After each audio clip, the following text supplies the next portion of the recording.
Learners, hope you are fine by the grace of Allah. I am also fine. I am MD Rakibul Rana Assistant Teacher, Dharmapur P and Girls High School under Sundarganj, Gaibandha. Okay.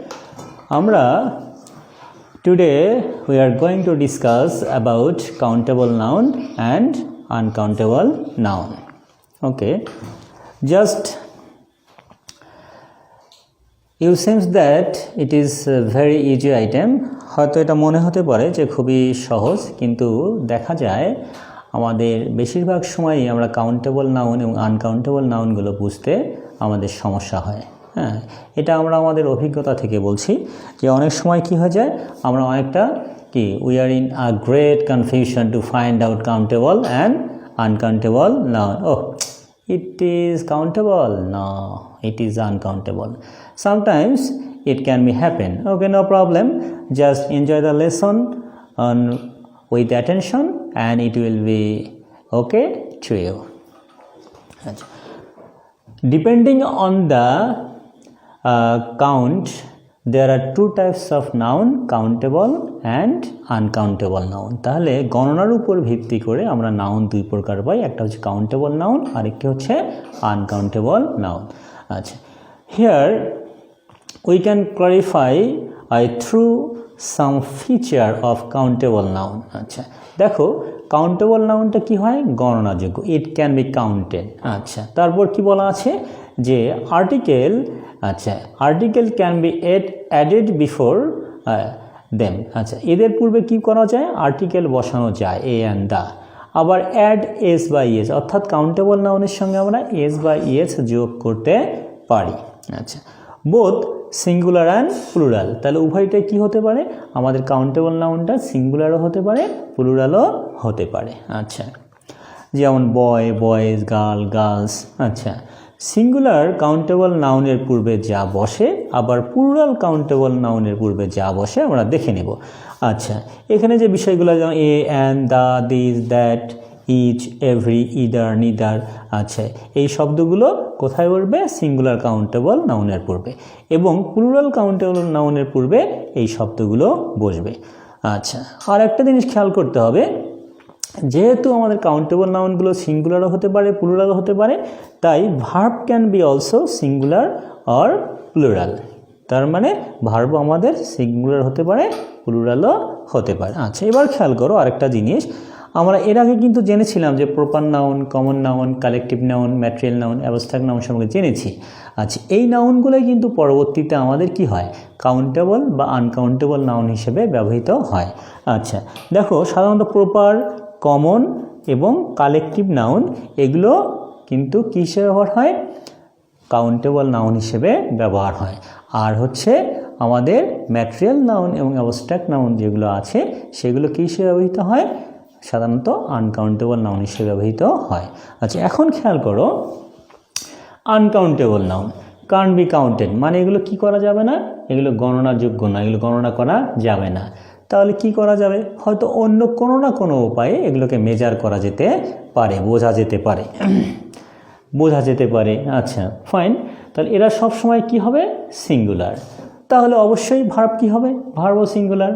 তার কারণ আমার subject বা object হিসেবে যখন নাউনগুলো বসবে সেগুলো যদি singular হয় তাহলে ভার্বও আমাদের কি হবে, সিঙ্গুলার হবে। It's easy. সাধারণত এদের পূর্বে এ বা অ্যান বসে না, তবে হ্যাঁ কিছু কিছু ক্ষেত্রে অনেক সময় অ্যাডজেক্টিভ যোগ হলে হতে পারে, সেটা ব্যতিক্রম। আচ্ছা, যা বসে তার এ বা অ্যান বসে না, তাহলে প্রশ্ন হলো কি বসতে পারে এদের পূর্বে, এদের পূর্বে আমাদের দা বসতে পারে, this, that, little, less, much, any, some, no এগুলো বসতে পারে। আচ্ছা, আর আমরা আগেই বলেছি যে সাধারণত ম্যাটেরিয়াল নাউন আর অ্যাবস্ট্রাক্ট নাউনগুলো আনকাউন্টেবল নাউন হিসেবে কাজ করতে পারে। তো এখানে একটা জিনিস খেয়াল করো যে দা, সাম, আচ্ছা এনি, নো এগুলো কিন্তু তাহলে আমাদের কাউন্টেবল নাউনে বসতে পারে, আনকাউন্টেবল নাউনেও বসতে পারে। আচ্ছা, এখন আমরা আরও কিছু বিষয়ের মধ্য দিয়ে কাউন্টেবল নাউন এবং আনকাউন্টেবল নাউন কি হব, ক্লিয়ার হব। আচ্ছা, আমি বলেছিলাম যে তোমাদেরকে কাউন্টেবল এবং আনকাউন্টেবল নাউন বোঝার জন্য আমাদের আরও বেশ কিছু বিষয় খেয়াল করতে হবে।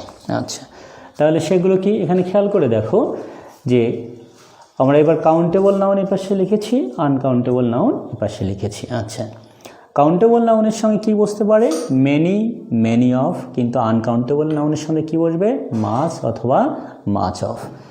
একইভাবে আমাদের কাউন্টেবল নাউনের সঙ্গে আমাদের বসতে পারে কি? Few, a few, very few, the few, several, several of. কিন্তু আনকাউন্টেবল নাউনের সঙ্গে আমাদের বসবে কি? লিটেল, আ লিটেল, লেস, লিস্ট। আচ্ছা, এগুলোর পরে কি বসবে? কাউন্টেবল নাউন বসবে। আচ্ছা, একইভাবে খেয়াল করো যে আমাদের এ লার্জ নাম্বার অথবা এ স্মল নাম্বার, এদের পরে কি বসবে? Countable noun. কিন্তু যখন আমরা নাম্বারের জায়গায় অ্যামাউন্ট বসাবো, যে এ লার্জ অ্যামাউন্ট অথবা এ স্মল অ্যামাউন্ট, তখন কিন্তু কি বসবে? আমাদের আনকাউন্টেবল নাউন বসবে। আচ্ছা, এগুলো হচ্ছে আমাদের কমন বিষয়। এই বিষয়গুলো খুবই কমন বিষয়।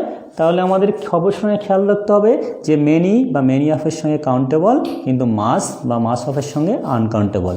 আবার ফিউ, আচ্ছা, ফিউয়ের সঙ্গে সেভারেল, এদের সঙ্গে কি? কাউন্টেবল।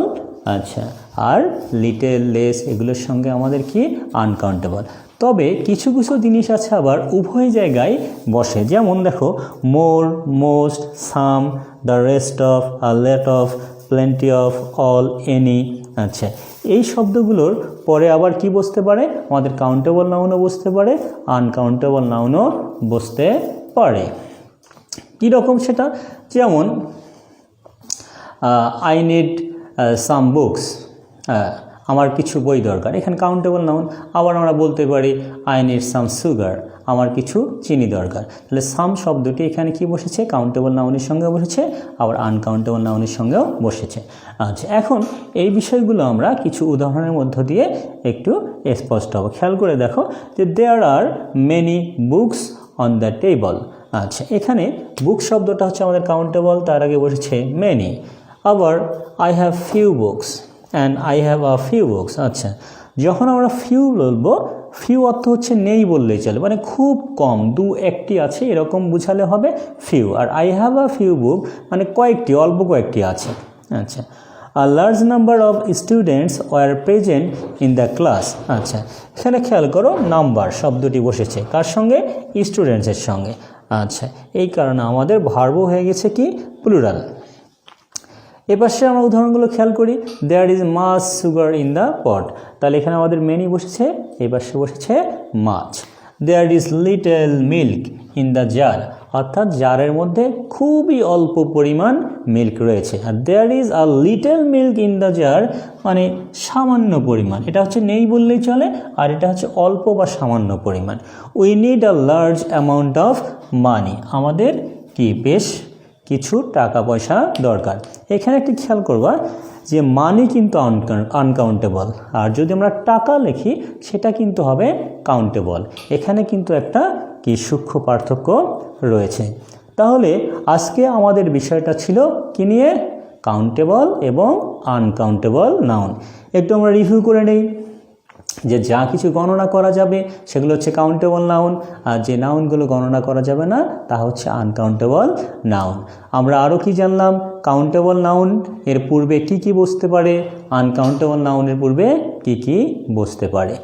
আবার আমরা কি আরও জানলাম যে কোন কোন বিষয়গুলো যে কাউন্টেবল এবং আনকাউন্টেবল নাউন উভয়ের পূর্বেই বসতে পারে।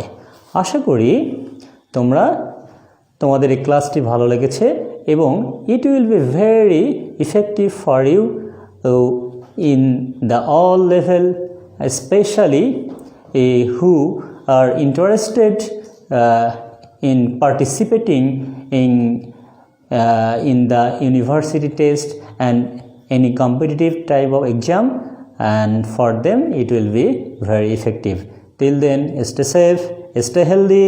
Assalamu alaikum.